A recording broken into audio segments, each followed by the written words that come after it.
Weeks ago, I saw a post on Facebook. A friend of mine was looking for a local referral for an HVAC contractor. I noticed about 3 or 4 people had already responded, and I don't like to overwhelm people when they're asking for recommendations. So, I just left a super simple, friendly comment. I said, "Hey girl, don't forget, I'm a real estate investor, which means I have a full team that can handle pretty much any household repair or renovation." That one simple comment turned into a private message. A Facebook friend of hers reached out to me. They explained that they had an investment property over in Pleasant Grove, Dallas. They said they had already had all the flooring materials bought and paid for. They just needed someone to come out, take measurements, and give them a quote for the labor to put the floors down. So I set up a time, grabbed my flooring contractor, and went to meet the homeowner at the property. And when we got inside, I quickly realized what was actually going on. The owner had acquired this house through a friend, as a matter of fact. It was actually his friend's family home, and he was trying to do a hands-on flip himself to save money. But within 2 minutes of walking through that front door, I saw signs that told me this project was headed straight for an $100,000 disaster. In today's episode, I am going to walk you through why putting pretty cosmetic updates on top of major structural problems is the single biggest mistake do-it-yourself investors and home sellers make in North Texas. I'm also going to share a real life story from our own investment home sale earlier this year. Specifically, how a tiny $20 repair almost completely stopped our deal right before closing.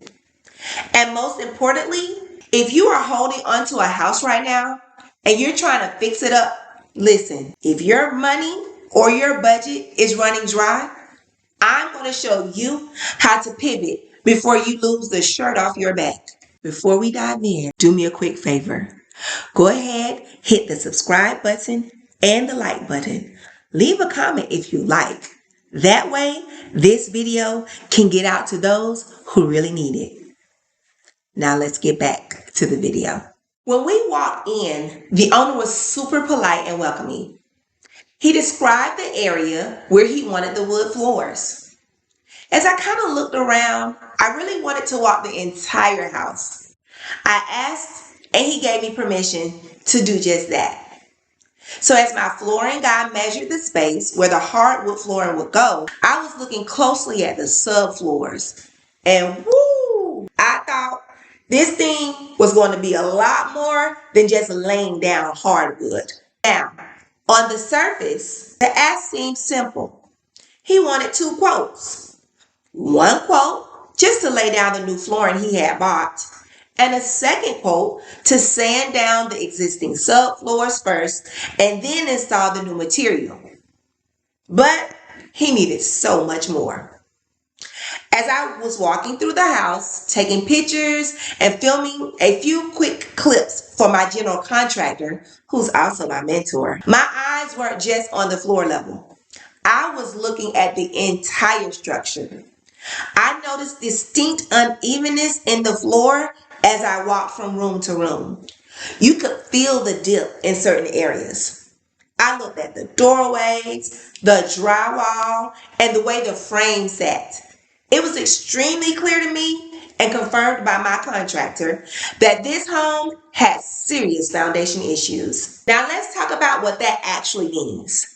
If you go into a home that has foundation movement and you ignore the structure, but you go ahead and lay down brand new luxury vinyl plank or laminate or hardwood, what happens 6 months from now?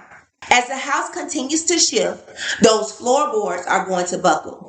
The seams are going to pop open. The subfloor is going to squeak and flex. And all that brand new material you just paid thousands of dollars for is going to be completely ruined. The owner mentioned to me during our conversation that his budget was very tight. He was trying to tackle things step by step, as he had the cash. But here's the danger in that. He was spending his limited cash on step 10 while completely ignoring step 1. As an investor and a business owner, I had two choices. Option A, I could have acted like a typical order taker. I could have had my contractor write up a bid strictly for laying down the floors, collected the labor check, done the job, and walked away with money in my pocket. Option B, I could act as a trusted advisor and tell him the truth, even if it wasn't what he wanted to hear. And if you know me, you know I'm always going to choose option B. There is absolutely a golden sequence when it comes to renovating a residential house. Number one is always the bones. That means foundation, roof, plumbing, and electrical. Number two, HVAC, water heaters, and major system upgrades. Number three, and only number three, is cosmetics. That's your paint, tile, countertops, light fixtures, flooring. When you flip that order upside down and try to put cosmetics on top of broken foundation, you're building a house of cards. Looking at the overall condition of that home, if someone were to take that house from its current state all the way to fully renovated, market-ready production that could pass a strict buyer's inspection, you're looking at a bare minimum of $115,000 to $130,000 in total rehab costs. Between correcting the foundation, addressing potential plumbing shifts under the slab, reframing doors, drywall repairs, kitchen, bathrooms, electrical updates, and exterior work, it adds up fast. If this owner only had a few $1,000s left in his budget, putting that money into flooring wasn't going to save the project. In fact, it was just going to lock his cash into a house that still couldn't be sold on the traditional market. Now, some people might say, Ronise, why couldn't he just put the floors in, make the house look nice on the surface, list it, and try to sell it as is? Let me tell you a real story from our own experience that answers that exact question. Earlier this year, in 2026, my husband Robert and I sold our own investment property, our 5-bedroom, 2.5 brick home over in Mansfield, Texas. We had done the work, put it on the market, got it under contract. Well, actually, that fell through. And we did it again, put it on the market, got it under contract, and made it all the way down to the final stretch before closing. The buyer had secured their loan, the home inspection was completed, and the lender was doing their final sign-offs. Suddenly, right before closing, the lender's underwriter flagged an item from the inspection report. Do you know what flagged the entire sale? It wasn't a bad roof. We put a new roof on that bad boy. It wasn't broken plumbing. It was a missing drain pan under the water heater. A plastic water heater drain pan cost less than $20 at, well, I won't say those businesses because they aren't sponsoring me yet. But because the inspector noted that there wasn't a pan sitting under that water heater unit, the lender explicitly stated, we will not release the funds or approve this mortgage until a pan is installed and re-inspected. Something as tiny and inexpensive as a $20 water heater pan completely froze our closing until we got in there, installed it, and cleared the paperwork. Now think about that. If a mortgage lender will pause a whole home sale over a $20 water heater pan, what do you think an appraiser or inspector is going to do when they walk into a house with unlevel floors, sticky doors, and foundation cracks? They are going to flag it immediately. A buyer getting a standard FHA or conventional loan will not get approved for that mortgage. The appraiser will require the foundation to be repaired before the loan can be funded. So if you put all your remaining cash into flooring, paint, and light fixtures, but you don't have 10,000 or 15,000 left to fix the foundation when the inspector flags it, the buyer's loan fails, the deal collapses, and you're right back at square one, out of money and out of time. So, what is the right move in a situation like this? When I sent over my official proposal for this Pleasant Grove property, I included the bid for the flooring as requested, one price for direct installation, and one price for sanding the subfloors first. But I also added a dedicated section, something like an investor advisory or recommended scope sequence. In that section, I laid out the facts directly and gave him honest options on how to protect himself financially. Option number one, if he has access to additional capital or cash, stop the flooring work immediately. Divert every available dollar toward a structural engineer and a foundation repair company.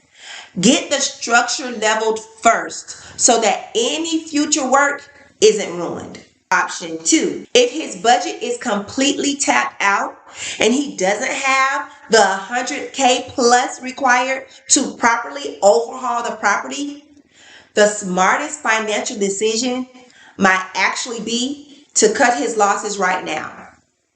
I told him if he wanted, I could run numbers to share what a cash offer would look like. Unfortunately, he overpaid for the property based on the amount of work that was truly needed. So even a cash offer wouldn't cover the cost he paid for the home or the time, energy, and money he had already spent. In this case, unfortunately, the numbers didn't work. And he is learning a hard lesson in the risk of real estate investing. In real estate, knowing when to walk away from a project is just as important as knowing when to buy. If you acquired a property at a good price or got it through a friend or family deal, trying to force a full retail flip when you don't have the rehab capital is a dangerous game. Holding costs like monthly property taxes, insurance, utilities, and loan interest will eat away at your equity every single month while the house sits unfinished. Instead of sinking another 5,000 into cosmetic band-aids that won't solve the underlying inspection problems, the better strategy is often to sell the property as is directly to an investor who already has the cash reserves and crew in place to do the full overhaul. That way, the owner can break even, protect his credit, potentially walk away with a little cash in his pocket, and avoid a multi-year financial headache. That is the difference between simply selling a service and actually providing real value as a real estate investor. Although we couldn't be his superheroes, we may have helped him save from putting more money into a sinking money pit. Our goal isn't just to close a deal or collect a check. Our goal is also to help people make educated, smart financial decisions with real estate. Whether that means helping a seller out of a tough situation or keeping a fellow investor from pouring money down a drain. So let's wrap it up. Remember these three core rules. Rule number one, bones before beauty. Always fix your foundation, roof, plumbing, and electrical before you spend a single dollar on flooring, paint, or countertops. Rule number two, respect the inspection process. Remember that buyers rely on lenders and lenders rely on strict inspectors. Small details matter, and structural red flags will stall your closing every single time. Rule number three, protect your capital. If a project's numbers no longer make sense, don't throw good money after bad. Pivot your strategy, evaluate an as-is sale, and keep your financial future secure. If you own a property here in North Texas area and you're sitting on a house that needs work, has structural issues, or is just costing you too much money every month, let's connect. We buy houses directly in as-is condition. That means no mandatory repair lists, no agent commissions, and no deduction gains. We look at the actual facts, give you a straight and honest cash option based on our formula, which for you is a plus because it adjusts with the market and help you transition smoothly. Be sure to click the link in the description box or visit robertandronice.com to reach out to us directly. If you found value in today's real world case study, hit that like button. Drop a comment down below with your thoughts. And don't forget to subscribe so you don't miss our next video. Thank you so much for watching, and we'll see you on the next one.